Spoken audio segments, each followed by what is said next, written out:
Dans le numéro ici, ce que vous cherchez à trouver, c'est la longueur de la manœuvre d'évitement.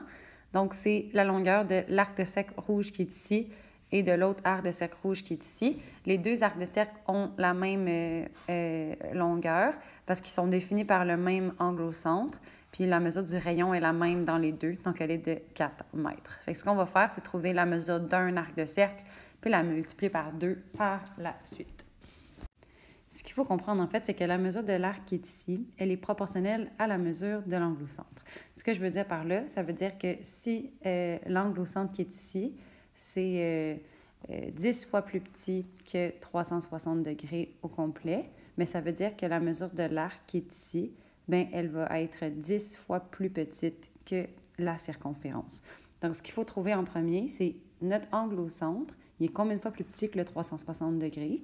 Puis ensuite, on va pouvoir prendre la circonférence puis l'arc, puis appliquer la même logique. Par contre, on n'a pas la circonférence en ce moment, mais c'est pas grave parce qu'on a la mesure du rayon. Fait qu'on va pouvoir trouver notre circonférence.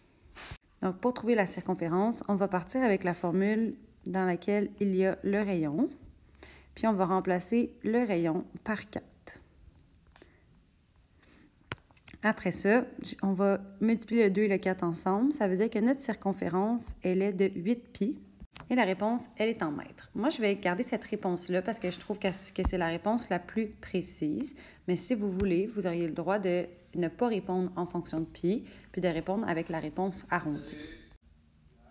Donc, vous avez le droit de répondre des deux façons, donc soit en fonction de pi, soit réponse arrondie, mais je préfère en fonction de pi. Maintenant que notre circonférence est calculée, bien, on va pouvoir aller déduire notre mesure d'arc. Donc, premièrement, on va aller poser notre proportion. Donc, une fois que notre proportion est écrite, on va commencer par aller remplacer les éléments qu'on connaît. Maintenant que ça c'est fait, je vais vous montrer deux manières différentes d'aller trouver la mesure de l'arc. La première façon, c'est comme je l'ai expliqué au début de la vidéo, c'est d'aller voir l'angle au centre, il est combien de fois plus petit que 360 degrés. Pour savoir ça, ce qu'on va faire, c'est 360 divisé par 50. Et ça me donne en fait que l'angle au centre il est 7,2 fois plus petit que l'angle complet de 360 degrés.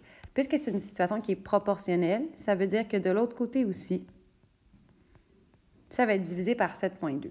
Donc, ça veut dire que la mesure d'arc, bien, elle va elle aussi être 7,2 fois plus petite que la mesure de la circonférence. Lorsqu'on divise 8pi par 7,2, on a deux choix. On peut soit donner la réponse en fonction de pi, donc simplement faire 8 divisé par 7,2. Puis ça, bien, ça donne 1,1 périodique pi mètre. Sinon, vous pouvez donner la réponse arrondie en faisant 8pi divisé par 7,2. Et là, vous allez obtenir environ 3,49, mais gardez ce long nombre-là sur votre calculatrice. Même chose pour le 1,1 périodique, gardez-le sur votre calculatrice. Et finalement, puisque vous avez deux arcs, bien, vous devez faire 3,49 fois 2, mais prenez le long nombre sur votre calculatrice.